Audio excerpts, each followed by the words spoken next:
Yes, kangusuza nako nkwifuriza ibihe byiza kuri dukurikiye kuri Igicumbi News Online TV.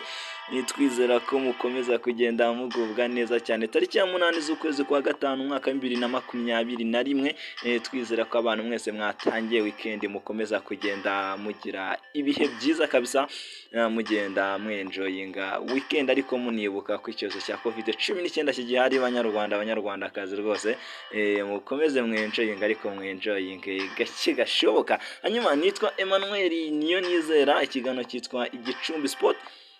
Ari nako rwose mwikaze udukurikiye ku kiganiro cyo kuri uyu munsi wa gatandatu.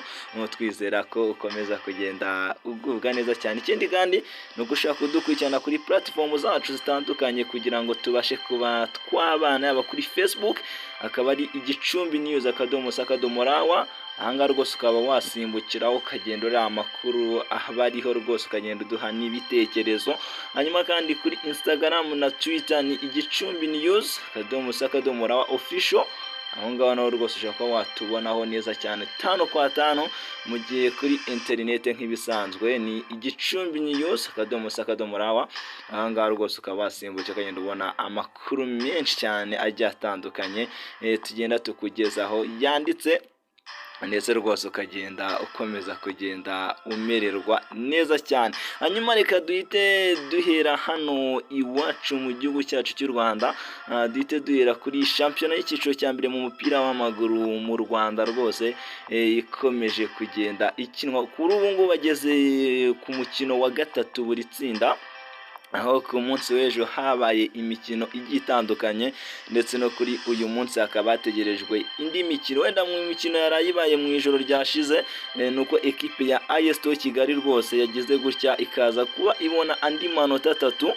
Iyi kipe ya AS Kigali igahita igira n'amanota 9 mu itsinda ryabo, dore ko iyi kipe ya AS Kigali nta mukino n'umwe yari yatsindwa rwose. Iyi kipe ya AS Kigali ikaba yakiye ikipe ya Etincelle yara kuri stade Amahoro i Remera, biza kurangira ikipe ya AS Kigali ibifashijwemo rwose n'umusore ukomeje kugenda yigaragaza cyane, Hussein Chabarara, ibashije kwitsinda ikipe ya Etincelle ibitego 2-1, dore ko igitego cya Chabarara ku munota 25 rwose cyari gihagije ko aterekamo rwose igitego cya mbere. Hanyuma kandi umusore yaje kuza kuba rwose anatanga pass, aho yayeje ko witwa Hussein nawe aza gushiramo igitego cya kabiri, mu gihe rwose Eric Nshimiyimana yagenda agakora impinduka zigiye zitandukanye, abase nk'abandekwe Felix ndetse rwose n'aba Abedi bakomeza kugenda bajya mu kibuga barigaragaza. Rwose biza kugenda biba byiza cyane kuri ikipe ya AS Kigali, sakoza kuba rero itahukana intsinzi y'amanota agera kuri 3. Rwose uko yaje kuza kuba yitsindira ekipe ya Etincelle umukino abiraga kuri stade National Amahoro i Remera.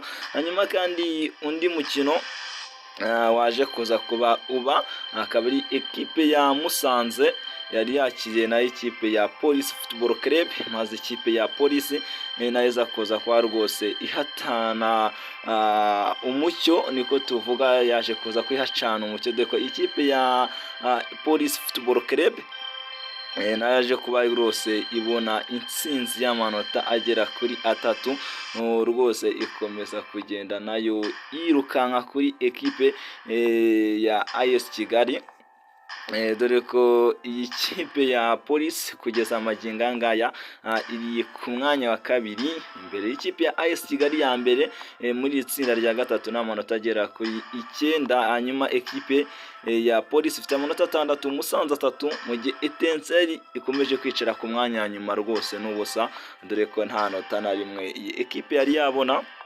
Ibintu bikaba bikomeje kwibazwa batese ikipe ya Etincelle nubwo atandukanye n'umutoza wayo biraza kuba bigenda bite, dore ko nta mukino n'umwe yari yatsinda, nta n'inota na rimwe nibura ryo kunganya ikipe yari yabona. Ubwo n'ugutegeza tukaza kuba tureba ese mu yindi mikino iri imbere ifite iraza kuba yitwara ite, n'ugutegeza tukaza kuba tubihanga amaso. Ikindi kandi Seninga Innocent ku ruhande rw'ikipe ya Musanze waje kongera gutakaza undi mukino, nubwo uyu mugabo yari yitwaye neza ku mukino wa Etincelle, ariko ekipe ya Police yaje kuza kuba imworohera, dore ko rwose yaje kuza kuba imutsindira iwayo, biza kugenda byibazwa bateze uyu mugabo ntashaka kuba yava muri ekipe ya Musanze nk'uko byagiye bivugwa. Ubwo nabyo ni ugutegereza tukaza kuba tureba uko biza kuza kuba bigenda. Hanyuma kandi mu itsinda rya kane naho bakaba bakinaga, aho ekipe ya Mukura Victory Sport yaje kunganya n'ikipe ya FC Marine ubusa ku busa.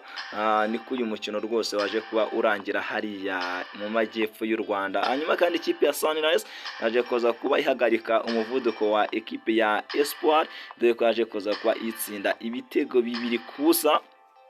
Rwose biza gutuma ikipe ya Sunrise nayo igaruka neza. Muri rusange ku mwanya wa mbere ekipe ya Espoir irahabaye n'amanota agera kuri 6, mu gihe Sunrise isizamuka n'amanota 4 ku mwanya wa kabiri. Ekipe ya FC Marine ifite 3 ku mwanya wa gatatu, mu gihe Mukura Victory Sport iza ku mwanya wa nyuma n'ubusa, ku mwanya wa nyuma n'amanota 2. Mukura Victory Sport iri ku mwanya wa nyuma n'amanota agera kuri 2. Urumva ko ibintu rwose ntibyoroshye hariya na gato mu majyepfo y'u Rwanda, mu karere ka Huye, muri ekipe ya Mukura Victory Sport ikomeje kugenda rwose ibintu byanga cyane. Hanyuma tuhita tureba ku mikino itegerejwe kuri uyu munsi wa gatandatu. Nuko rwose kuri uyu munsi naho baza kuba bakina, aho ku isaha y'isa 9 zuzuye neza. Nuko ekipe ya Gorilla iza kuza kuba ikina na ekipe ya AS Muhanga. Umukino ukaza kubera kuri Stade National Amahoro i Remera, mu gihe saa 9 n'igice i Bugesera ekipe ya APR Football Club iza kuba yakirwa na ekipe ya Bugesera. Aho ni mu itsinda rya mbere, mu gihe mu itsinda rya kabiri naho baza kuba bakina ikipe ya Rutsiro ikaza kuba yakira ikipe ya Rayon Sport kuri Stade Umuganda ku isaha y'isa 9. Ni nako kandi ikipe ya Gasogi saa 9:30 iza kuba yakira ikipe ya Kiyovu Sport. Umukino ukaza kubera hariya i Bugesera. Akaba ari gutyo byifashe rero kuri shampiyona y'icyiciro cya mbere mu mupira w'amaguru mu Rwanda, Primus National Football League, aho amakipe rwose akomeje kugenda yesurana kakahava. Ubwo ni uguteza tukaza kuba tureba rero uko biza kuza kuba bigenda rwose. Muri rusange ku mikino itegerejwe kuri uyu munsi, aho amakipe nka Rayon Sport ifite akazi katoroshye nyuma yo gutsindwa na ekipe ya Kiyovu Sport, nuko iza kuza kuba rwose kuri uyu munsi ikina n'ikipe ya Rutsiro kugeza amagingo aya ngaya. Ikipe ikaba yiyicariye ku mwanya wa mbere, nyamara amakipe nka Rayon Sport ibintu bikaba bitari byagenda neza. Ubwo ni ugukeza tukaza kuba tureba rero ese biraza kuba bigenda bite kuri uno munsi. Hanyuma tukiri hano kandi mu gihugu cyacu cy'u Rwanda mu mupira w'amaguru, duce gato ku nkuru nahoze mbona yagiye ica ibintu rwose ku binyamakuru bigiye bitandukanye. Nagiye mbona ibinyamakuru bigiye bitandukanye byagiye biyikomozaho, ni abakinnyi rwose bashobora kuzagira gutya bakazara abakinnyi bazaba bashakishwa cyane ubwo uyu mwaka w'imikino wa 2020-2021 uzaba urangiye. Akaba ari ikipe 11 yakozwe rwose n'ikinyamakuru Isimbi, aho cyagiye kigaragaza abakinnyi 11 beza bazaba rwose muri uyu mwaka w'imikino urangiye bazaba bari ku isoko cyane bashakishwa cyane, dore ko aba bakinnyi rwose bazaba banagenda barangiza amasezerano. Gusa nagiye mbona ikipe ya APR niyo ifitemo abakinnyi benshi kuri uru rutonde rw'abakinnyi 11 bagomba kuza kuba basoza amasezerano yabo. Hanyuma wenda reka duhere ku muzamu Kwizera Olivier, akaba ari umuzamu w'ikipe ya Rayon Sport. Uyu mugabo rero wageze mu ikipe ya Rayon Sport mu mwaka wa 2020 muri Nyakanga rwose mu ntangiriro, akaba yari avuye muri ekipe ya Gasogi United agasinya muri Rayon Sport umwaka umwe. uyu mugabo Kwizera Olivier rero akaba agomba kuza kuba rwose amasezerano ye arangira mu mpera z'iyi shampiyona. Benshi bakaba bakomeje kuvuga ko uyu musore binagoye kuba yaguma muri ekipe ya Rayon Sport. Ubwo ni ugutegereza tukaza kuba tureba rero uyu mugabo ese akazoza ke kameze gate, ese azemera kuguma muri Rayon Sport, ese azava muri Rayon Sport. Ubwo ni ugutegereza tukazaba tubireba. Hanyuma kandi yitwa Mutsinzi Ange Jimmy, kari umusore ukinira ikipe ya APR mu bwugarizi bwose. Uyu mugabo nawe akaba yarageze muri ekipe ya APR mu mwaka wa 2019 ubwo yaravuye muri ekipe ya Rayon Sport agasinya amasezerano y'imyaka 2 mu ikipe ya APR. Uyu nawe rwose amasezerano yakaba ari kugenda agana ku musozo, akaba ari Mutsinzi Ange Jimmy. Ese we biraza kwa bigenda bitiye umusore ukomeje no kugenda witwara neza, no gutegereza tukaza kwa tureba ibyo niwe akaba rero uyu musore ari nawe ugerageza kugenda agaragaza ko ari umukinnyi ko no muri ekipe y'igihugu y'u Rwanda muribuka muri cane rwose uyu musore yagiye yigaragaza cyane.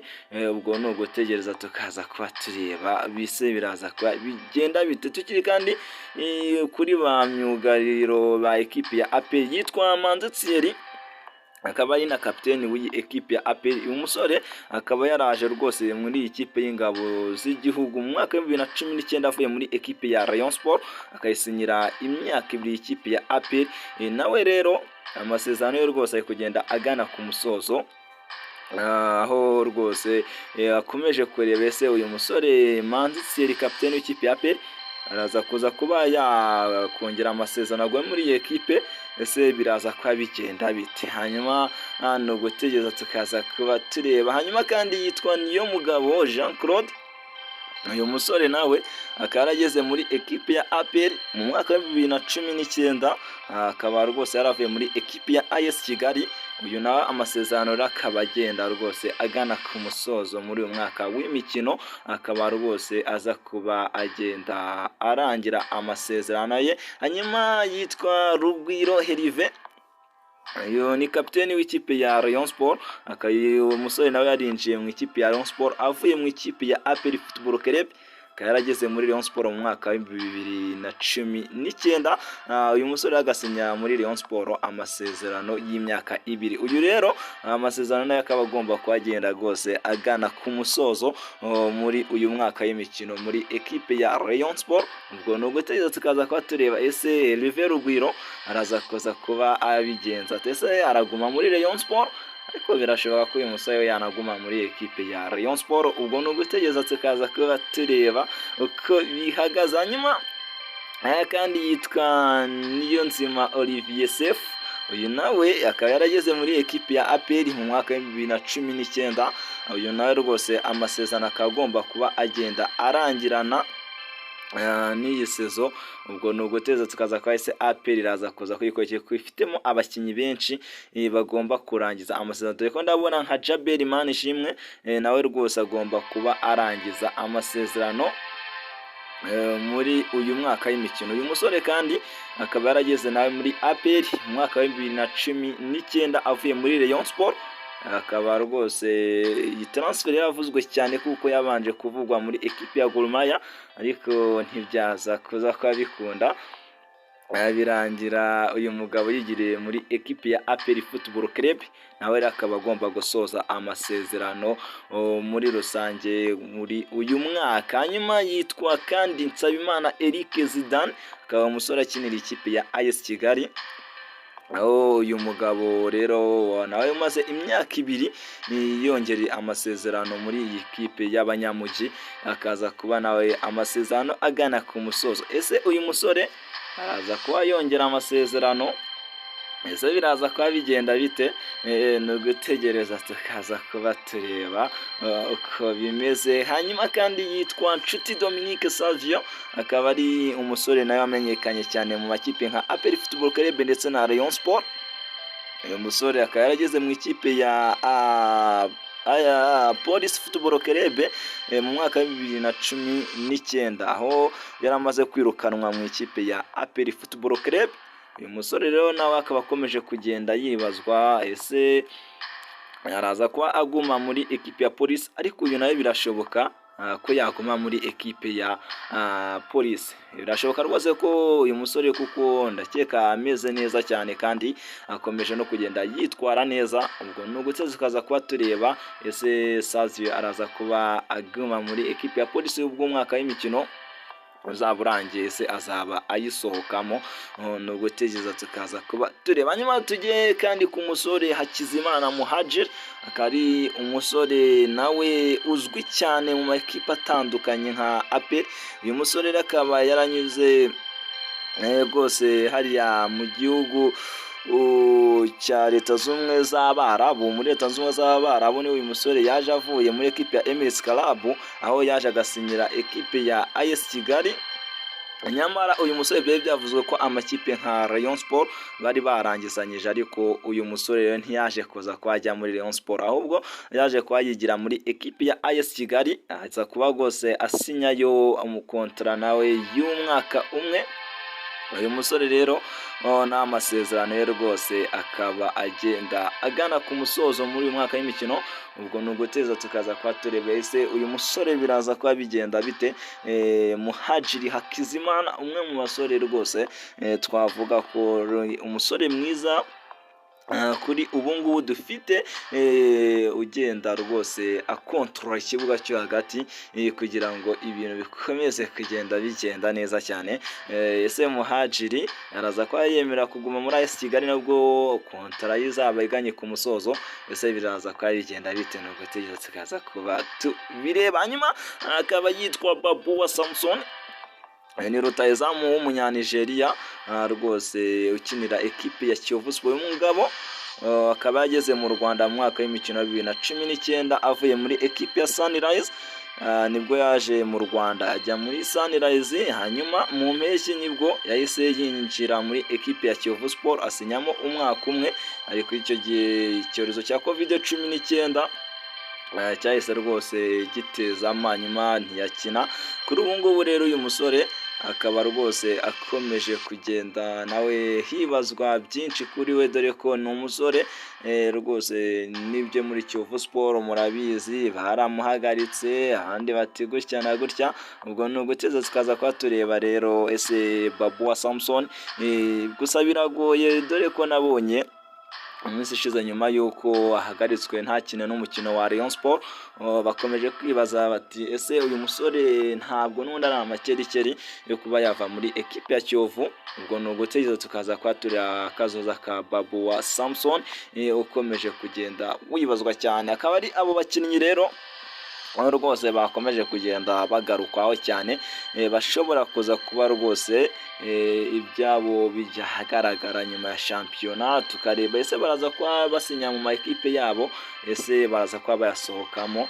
Gusa hari n'abandi bakinnyi bari kugenda barangiza amasezerano yabo. Nagiye mbona nka Sugira Ernest, yari intizanye mu ikipe ya APR ajya muri Rayon Sport, nawe araza kugenda rwose amasezerano ye agana ku musozo.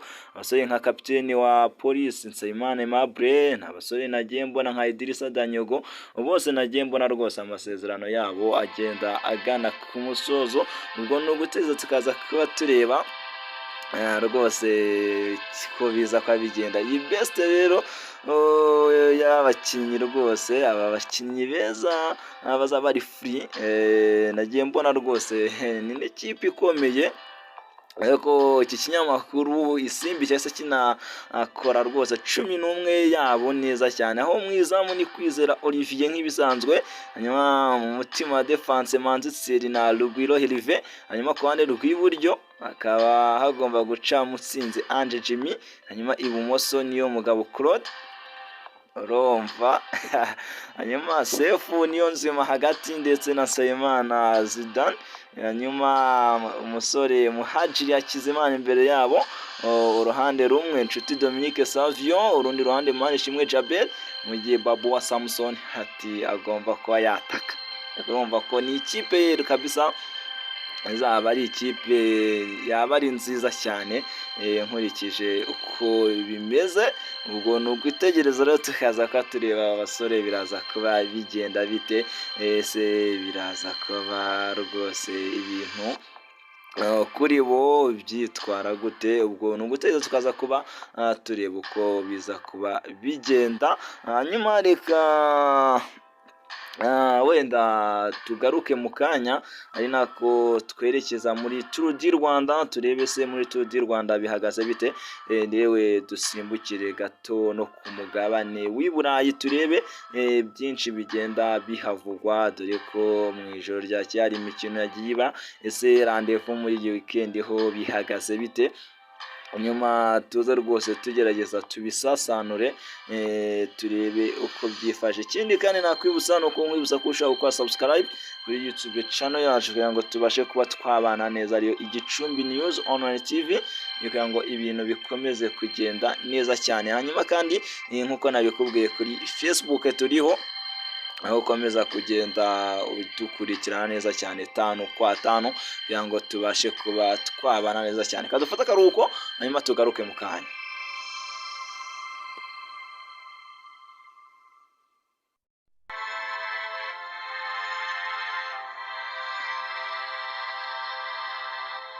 Right, yes, nyuma yo gufata akaruhuko rero gato cyane, twizera ko ibintu bikimeze fresh sana, aho muri hirya no hino hagiye hatandukanye mudukurikira, twizera ko mukomeza kugenda mumererwa neza cyane. Hanyuma twari tubabwiye ko tuza duhita dukubitira muri Tour du Rwanda, reka ariyo duhite tujya mu kari agace ka gatandatu, aho rwose ku munsi w'ejo abahaguruka rwose abasore bahagurukiraga hariya kuri Kigali Convention Center, bakaza gusoreza kuri Mount Kigali. Akaba ariho rwose ibintu byari bimeze neza cyane. Umufaransa rero ukina Baby Hotels akayitwa Pierre Ronaldo, akaba ari waje kuza kuba yegukana agace ka gatandatu ko ku munsi w'ejo. Ni ibintu bitari byoroshye, dore ko uwitwa Eyobe Medical baramuzi cyane, rwose yagize gucya akaza kuba akora impanuka, rwose ibintu biza kuba bigenda bimubera bibi cyane, ko uyu mugabo yaje guhita anatakaza umwenda w'umuhondo nyuma y'uko rwose aje kuza kuba akora agisida. Ibintu ntibyari byoroshye kuri etape yo ku munsi w'ejo. Ni etape rwose yongeye guca mu mujyi wa Vyumba, aho umusore akaba ari Albole yaje kwinjira rwose muri Vyumba yabasize, ubona ko yabanikiye abenshi, akavuga ati ashaka no kuza ko yakwegukana etape yo ku munsi w'ejo, ariko ntibyaje kuza kuba bimukundira, ariko uyu musore Ronaldo yaje kuza kuba rwose yegukana etape ku munsi w'ejo. Ni ibirometero 152 n'ibice bitandatu, aho uyu musore rwose bahagurukiye hariya nk'uko nari mbibabwiye kuri Kigali Convention Center, bakamanuka hariya baca mu bice bya Gasyata, bakinjira mu mujyi wa Byumba hano Igicumbi, baza kuza kuba bamanuka mu bice bya Rulindo, Nyirangarama, bakomeza Shyorongi, rwose ari nako baje kuza kuba basoreza kuri Mount Kigali. Uyu musore rero aza kuba yegukana etape yo ku munsi w'ejo. Pierre Ronaldo aza kuba rwose abyitwaramo, ko n'umusore bamaze kwinjira mu bice bya za Nyirangarama, uyu musore rwose ariho yaje kwandikira, bamaze kugera ku birometero 100 n'ibice bitandatu nibwo yaje kugenda abanikira. Hanyuma kandi kinamye nuko amanota ya sprint ya mbere yo ku munsi w'ejo akaba yaregukanwe n'umunya Eritrea kari Guillaume Thomas, ariwe waje kuza kuba rwose ayegukana, mu gihe ayo ku musozi wa kabiri yegukanwe n'umusore Ronaldo Pierre, akaza kugenda rwose anabyitwaramo neza cyane. Uyu mugabo ku munsi w'ejo akari gutyo byari bimeze rero mu mikino ya Tour du Rwanda, ikomeje kugenda rwose kuryohera aba bagabo rwose bakomoka mu gihugu cy'Ubufaransa. Ko nko ku rutonde rusange umunyarwanda uri hafi yitwa Manizabayo Eric ari ku mwanya wa 24, aho amaze gusigwa n'uwa mbere iminota igera kuri 9 n'amasegonda 58, kariyo rwose amaze gusirwa n'uwa mbere ari we Rodriguez Sanchez. Urumva ko ibintu ntibyoroshye na gato kuri iyi mikino ya Tour du Rwanda. ubwo ni ugutegereza tukaza kuba tureba rero biraza kuba bigenda bite muri iyi mikino rwose ni ukubihanga amaso.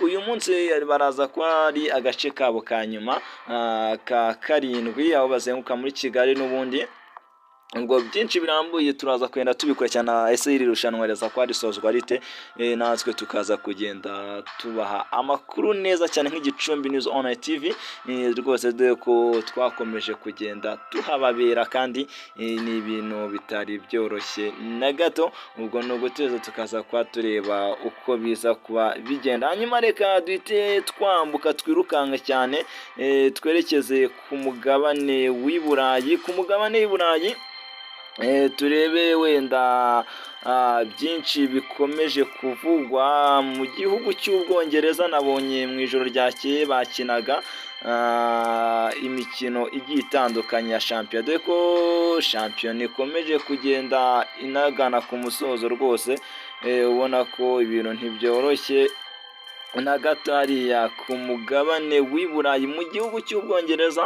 Mu ijoro ryakeye bakaba bakina gute, gahunda zari zimeze gute? Ekipe ya Leicester City yaje kuza kuba ikubitirwa rwose ahareba inzega, dore ko yaje kubitwa n'ikipe ya Newcastle United ibitego bigera kuri 4 byose kuri 2.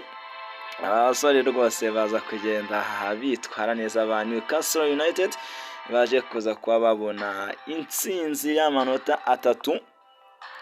Ibintu ntibyari byoroshye na gato, mu gihe abasore nka Inacho ku ruhande rw'ikipe ya Leicester City niyo waje kubona igitego ku munota 87, mu gihe kandi Abriton nawe yaje kubabona ikindi ku munota 80, ariko ntacyo byari kumara, dore ko witwa Wilson ku munota 64 n'umunota 73 yabakubise ibitego biri wenyine.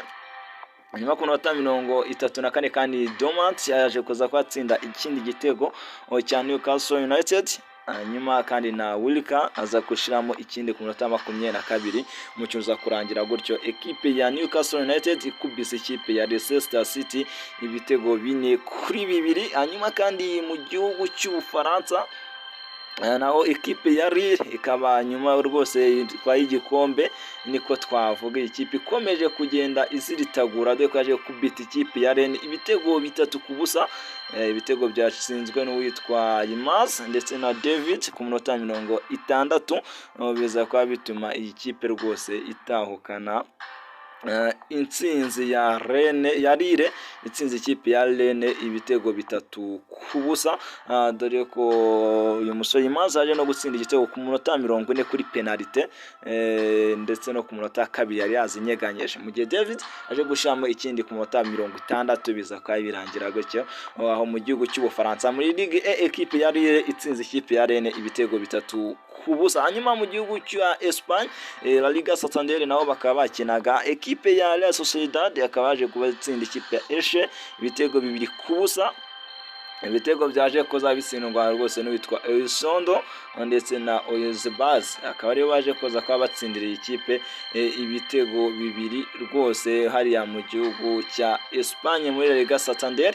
Mu gihe Bundesliga naho bakaba bakinaga, Stuttgart yaje gutsinda ikipe ya Augsburg ibitego 2-1, akaba ibitego byatsinzwe na Fossa ku munota 11 na Endiceri ku munota 59 ashami ikindi gitego, mu gihe Kazaklic yaje gutsinda ikindi gitego ku munota 74. Biza kwa birangira iki gitego ni cya Augsburg cya Kalazic, waje kuza kwabona Augsburg ku munota 74. Urumva ko ibintu bitari byoroshye hariya rwose ku mugabane Burayi mu mikino yaraye ibaye. Hanyuma kandi dusoza nuko mu yandi makuru agiye atandukanye, nuko Riyad Mahrez uyu musore rero rwose wakomeje kugenda avugwa cyane nyuma yuko afashije ikipe ya Manchester City gusezerera ikipe ya Paris Saint-Germain mu mikino ya UEFA Champions League. Akaba rwose nyuma yuko yagaragaje umukino mwiza mu ikipe ya Manchester City ubwo bakinaga n'ikipe ya Paris Saint-Germain, mu mukinnyi akaba waje kwatorwa nk'umukinnyi w'iki cyumweru wa UEFA Champions League. Urumva ko Riyad Mahrez umusore rwose ukomoka mu gihugu cya Algeria akomeje kugenda yitwara neza hariya ku mugabane w'i Burayi. Hanyuma kandi uyu musore ubona ko rwose ibintu byakomezaga kugenda biba byiza cyane kuri uyu musore. Hanyuma kandi nahoze mbona nyuma y'uko ekipi ya Arsenal isezerewe mu mukino wa UEFA Europa League, isezerewe n'ikipe ya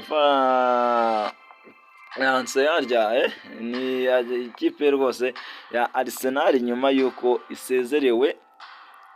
Rwose ibintu bikaba bikomeje kugenda bitaba byiza, ariko nabonye umutoza wa Mikel Arteta avuga ati ndacyari umutoza w'ikipe ya Arsenal kandi ndizera ko Arsenal nzaba ngerageza kuyifasha bishoboka byose kugira ngo ibintu bibe byiza cyane. Ati nubwo tutitwaye neza mu mikino ya UEFA Europa League, ni ikibazo cy'imvune dufite rwose ku bakinnyi bacu cyatumye iyi ekipe isezererwa itageze ku mukino wa nyuma. Ati nta kundi byagenda rero, ati gusa ndacyari umutoza wa Arsenal kandi ngomba kuba mbyitwaramo neza. Ati nubwo tukazaba tureba umwaka utaha aho tuzaba tugera nubwo tutaje kuba twitwara neza. Kari umutoza Mikel Arteta utoza ekipe ya Arsenal, akaba ari nawe udusoreje ikiganiro cyo kuri uyu munsi, ikiganiro Igicumbi Sport, ikiganiro cyo kuri uyu wa gatandatu. Ari nako mbashimira cyane mwese mwabanye natwe, bize kugira umunsi mwiza. Nitwa Emmanuel Niyonizera, ndabakunda cyane.